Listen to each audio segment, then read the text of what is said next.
Does hope have an expiration date? After decades of yearning for the seemingly impossible to happen, does the fragile flame of hope finally wither to a spark and die? I cried a lot for many years. For Mary Brown, it's a very real question. In July 1983, her daughter, Leslie Marty, was kidnapped from a Parkersburg apartment. She was never seen again.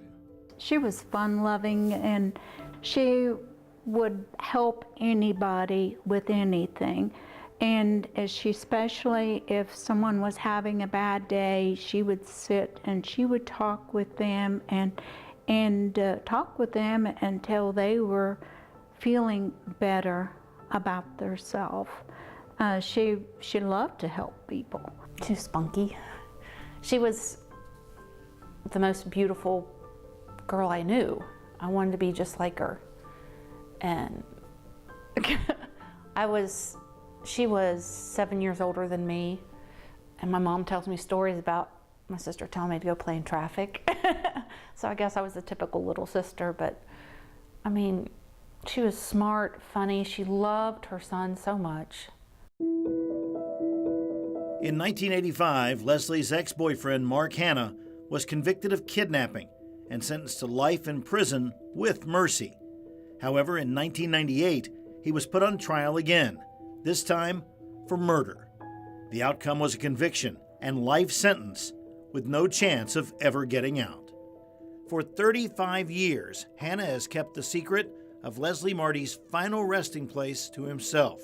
Repeated attempts by investigators to question Hanna and locate her remains have failed. But this spring brought a shocking development. Hanna's lawyer contacted Eyewitness News and said the inmate would reveal where he buried Leslie, but only in an interview with the I-Team.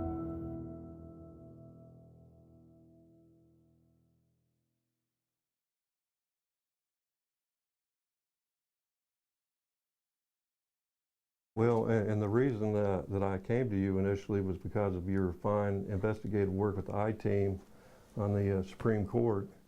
And, you know, I've been trying to tell my story for 20 years. But getting into the same room and sitting face to face with Hanna to hear what he had to say was no easy task. Eyewitness News reached out to the West Virginia Department of Military Affairs and Public Safety, asking to meet with Hanna to see what he had to say in an effort to bring closure to Leslie's family. Following a series of emails, our request was turned down. The agency's Director of Communications, Lawrence Messina, said, quote, "No one sees any reason to depart from DOC's inmate media access policy." He went on to say that the Wood County Prosecuting Attorney's Office similarly sees nothing to justify an exception from DOC policy. Despite getting no cooperation from DMAPS, we persevered. Several weeks later, I met with Governor Jim Justice to explain the situation. After hearing about Hanna's offer, he agreed to overrule his cabinet secretary and make the interview happen. When you told me about this and just a chance maybe, to be able to bring closure to a family, you know, it seemed like the right thing to do. Arrangements were made and Hanna was brought to Charleston under heavy guard. We sat down in the Kanawha County Sheriff's Office suspect interview room to try and learn the secret Hanna has kept for 3.5 decades. This is a lot different due to the fact that in this case the convicted killer, Mark Hanna, was willing to speak with you, the media, about where the location of the remains of Leslie Marty were at. In my career, we had not experienced anything like that. I was skeptical because I was told before that every time there's a new transition within the prosecuting attorney's office, this would happen.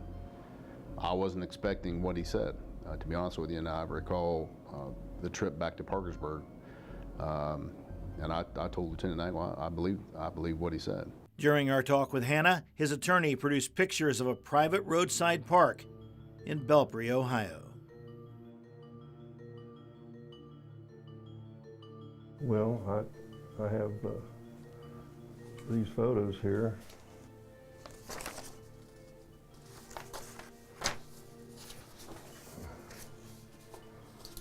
Okay. She's buried in Belpre, Ohio. Belpre, Ohio. And if you're downtown Belpre and the bridge is going over and you're heading out of town, this is really like on the outskirts of town as you're heading out towards Coolville, Ohio. You go down this road. At that time, this was like they had a ball field in this general area, and you went down this road, and this was a farmland. This has changed up quite a bit over the years, but if you went down this road as far as you could go, and then if you, like say you was in your car and you went down this road to as far as you could go, and then if you went, if I estimate, probably 30 steps this direction here, and that's where the body would be located. Could you mark that with the pen? Just kind of mark that. And there would have been a cornfield all through here. This would all have been a cornfield, and this would be like at the very edge. And you'd have to dig down probably, I estimate, 7 or 8 feet. So it's deep. Yes, it's deep. But if they go right as really as close as you could go to this edge here, where the edge would be, that's where it would be. So it's either here, or perhaps if that was the be. road, it could be here. It could be over here. 7 a.m., a private roadside park in Belpre, Ohio. The search begins anew for Leslie Marty. It was like trying to find a needle in a haystack.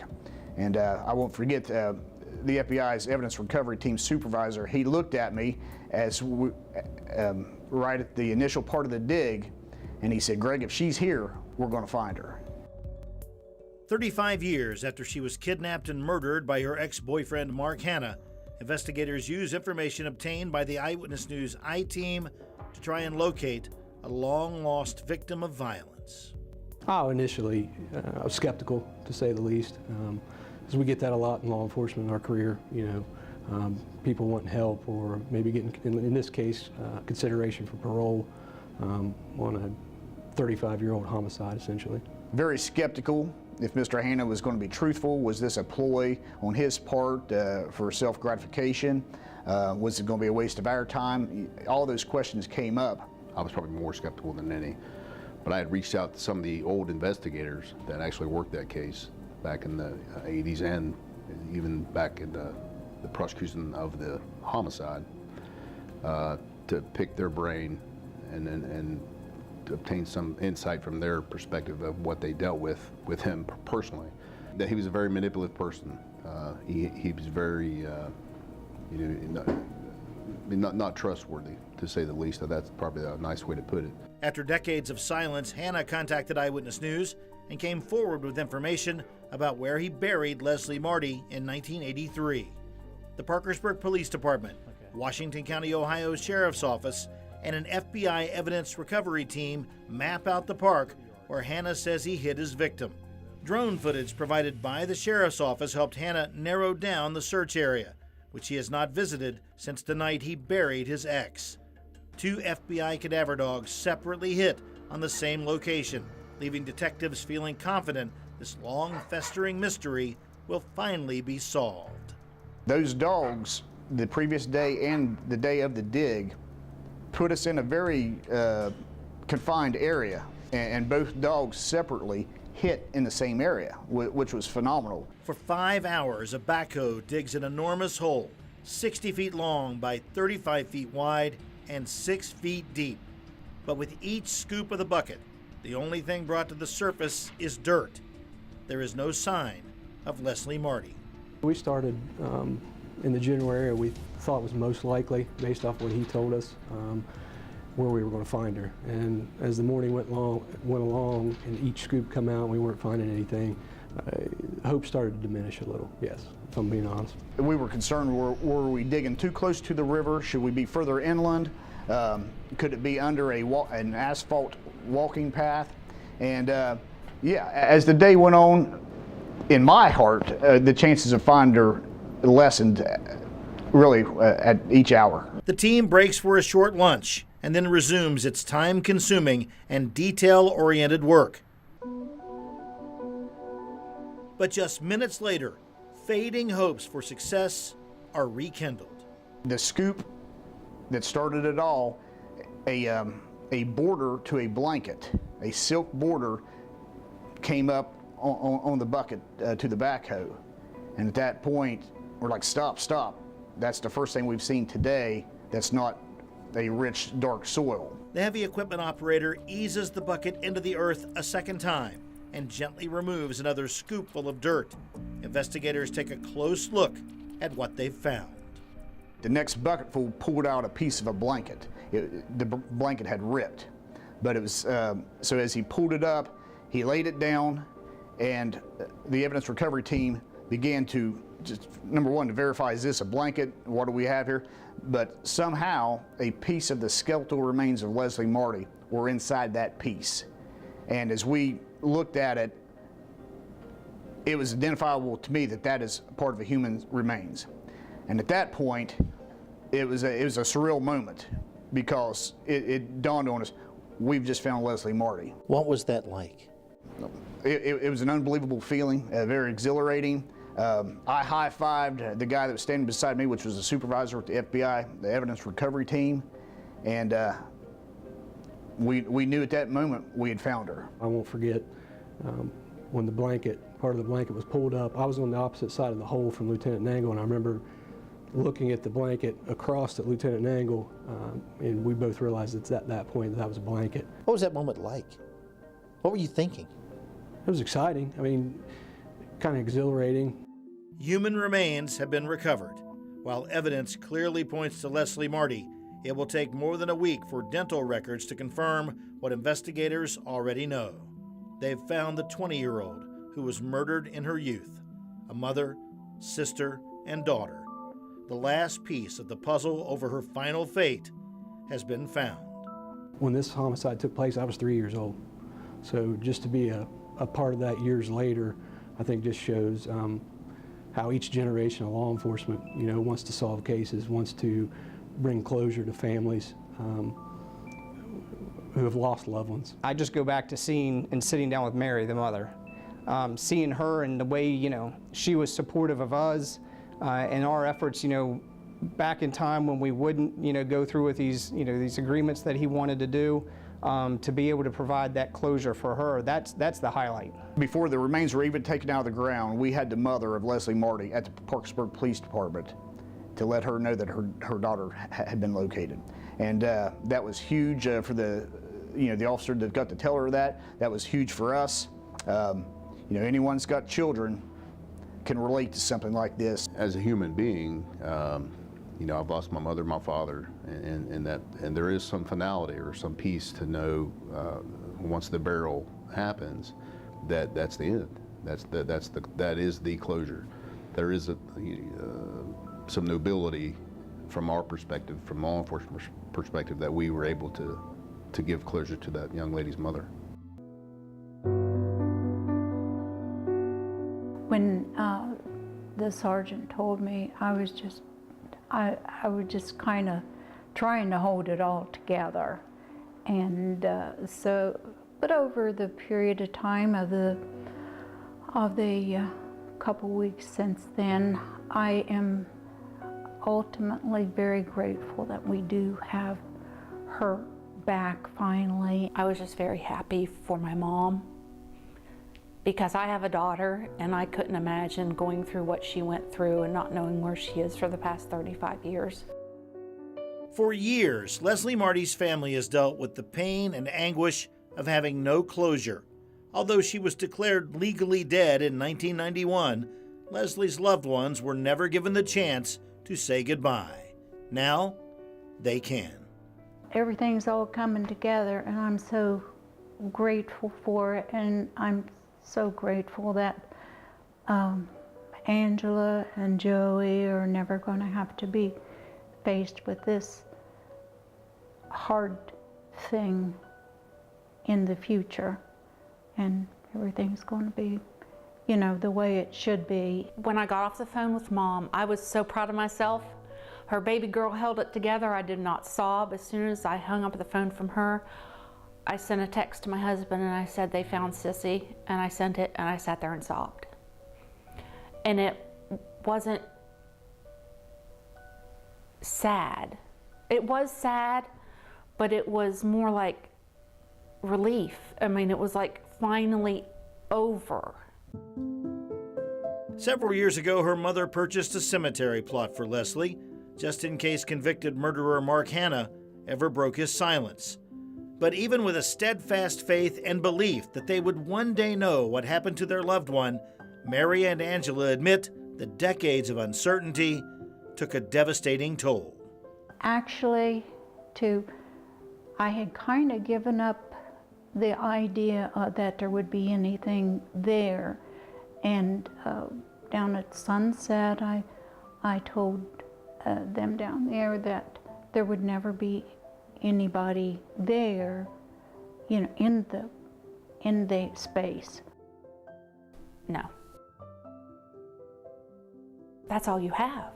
How can you give that up? I don't have her anymore. My mom doesn't have her oldest daughter. You got to keep hope. I mean, hope that somebody saw something weird. You know, hope that God speaks to Mark at some point in time and says, you need to do the right thing. My mom and Joey and I, and as far as that goes, my sister, never did him any harm. And I can't imagine putting people through the anguish that we've been through for the past 35 years if I could rectify it.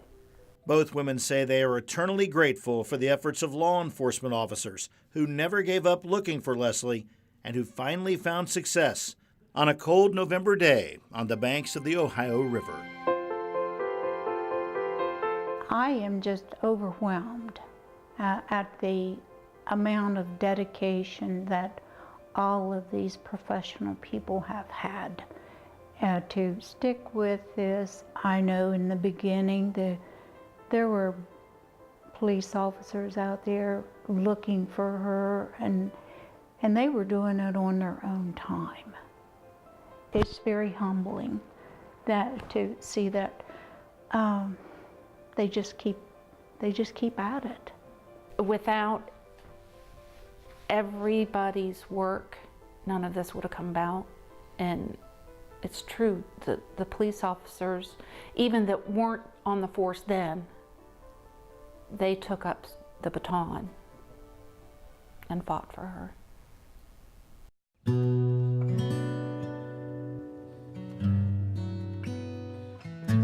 A service honoring the memory and the loss of Leslie Marty is scheduled for next week. She'll then be taken to her final resting place, where family and friends can visit, grieve, and remember a life which was ended tragically and far, far too young. Finally, we get her back. There hasn't been a day that has gone by in the past 35 years that I don't think about her. And I still cry because I miss her. We're able to put her to rest in her place, and we will all be able to go visit with her, you know, whenever we want to. Harry Dietzler prosecuted Mark Hanna in the 80s and won a kidnapping conviction. He was a special prosecutor in the 90s when Hanna was found guilty of first-degree murder. But the long history between the men of being on opposite sides in the courtroom didn't matter when Hanna reached out to Dietzler through the mail. I would do that with anybody. When somebody asks me a question, I mean, for 42 years, people ask me a question, and I try to give them an answer. Mark wrote to me, and I wrote back. He asked for certain things about his case. I provided what I had. For decades, Hanna and Dietzler have corresponded with one another. Hanna from his cell at Mount Olive, Dietzler from his Charleston office. Each time the lawyer wrote the prisoner, he implored him to do the right thing and tell authorities where he buried his victim, Leslie Marty. But Hanna never took that advice. I think it took a long time because initially Mark wanted to gain something. Over the course of those years, Mark was trying to figure out a way to get back out of prison. I think Mark has realized that he is where he is, and it's time to do the right thing. In addition to Hannah, Dietzler also kept in touch with Leslie's sister and mother. That's just one reason, he says, it was important to keep in contact with Hannah, because of the possibility the inmate would eventually change his mind about revealing Leslie's whereabouts. It's not a surprise, as you know from the letters that you've seen back and forth. Mark had told me a long time ago that eventually he would let us know where she is. My reaction is that thank goodness for her mother. Although Hannah ignored Dietzler's attempts to persuade him to disclose Leslie's location, Dietzler still wrote a letter on the inmate's behalf. He had asked for some sort of letter to the parole board, and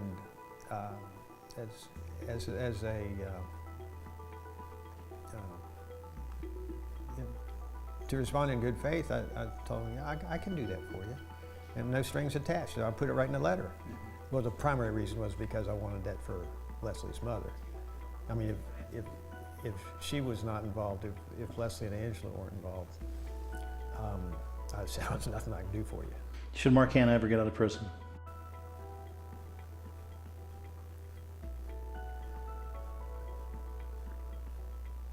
You know, that's a decision for somebody other than me. Of course, Hannah eventually did give up Leslie's final resting place, telling the Eyewitness News I-Team where she was buried. That allowed investigators to recover her remains and return them to her family. But that would not have been possible without the intervention of West Virginia Governor Jim Justice. Eyewitness News had reached out to the West Virginia Division of Corrections for permission to interview Hannah. We were told no several times. Then we went to the governor, who related the situation surrounding Leslie Marty's death to a much more recent tragedy, the 2016 flood. The flood still is with me. It's single-handedly the worst event that I've ever been around. We were missing a little 14-year-old beautiful little girl. Her name's Michaela Phillips, and I knew just how much the family had to be just really hurting, really, really hurting. It went on for weeks and weeks, about 6 weeks. I prayed many times that somehow, just some way, the good Lord would just let me see where she was, you know, and that maybe I could just get out and go to her to try to some way give the family closure. Justice says returning Michaela Phillips to her family was the right thing to do, and so was taking the chance that talking to Hannah could bring relief to Leslie Marty's loved ones. I know the family had to be thinking, you know, that there's just no hope, but there's always hope. I'm sure the family's still sad, but it does give the family comfort, you know, comfort that she's home now, and that's meaningful. With Justice signing off on the interview and overruling his cabinet secretary, Hannah held up his end of the bargain. He told us where to look for Leslie, and she was found. The governor's faith in a possible positive outcome was rewarded. Well, I surely don't need any thanks. I mean, it's you know, it's a tragic situation that's happened to a family, but you're right. We do have funerals for a reason, and if this, in fact, helps that family, then we've done it for the right reason. More than 30 years after his conviction for kidnapping Leslie Marty, and 20 years following his murder conviction for killing her, Mark Hanna contends the legal system has failed him. You know, I've been trying to tell my story for 20 years. You know, as you've got the documents, they was going to dismiss this murder charge because I've been in prison since 1985. I did an entire life sentence, and then when I come up for parole in 1996, they brought this murder charge. Hanna killed his ex-girlfriend after she broke up with him. He was initially charged with kidnapping because investigators couldn't locate Marty's remains. One of Hanna's major contentions is that he was incorrectly advised about a plea deal which would have resulted in a second-degree murder conviction with a chance for parole. In less than an hour, maybe 2 hours, with a court-appointed attorney, we'd sign the paperwork and the deal would be done. But unfortunately, I was given Ira Hott, who tricked me into going to trial, telling me that the plea deal had changed when actually it hadn't changed. But the man who prosecuted Hannah twice says he personally made the plea offer face-to-face with Hannah, and that it was rejected. I suggested that we would offer him a second-degree murder plea, and he's still liable to be in there for life on the kidnapping anyway, if he would tell us what he did with Leslie, you know, give Leslie's remains back to her mother. And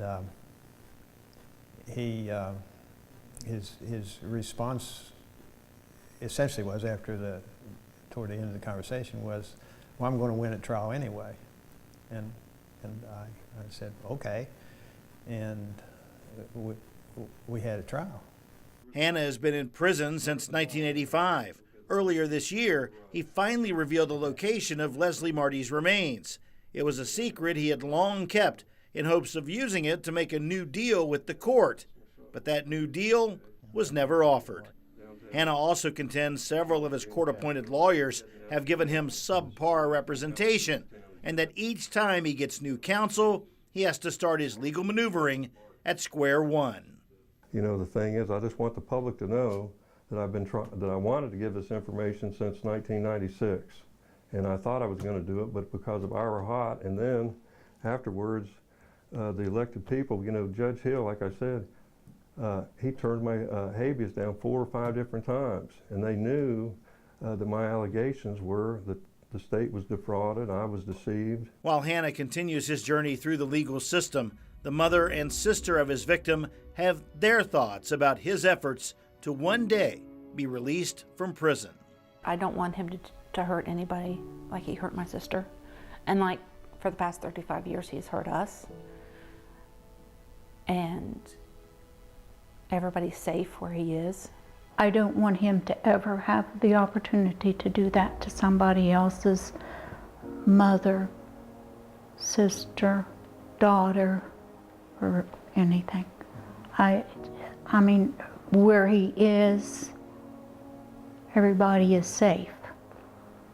And I just don't have the confidence that he would be able to not do that. I don't wish him any additional harm or anything like that, but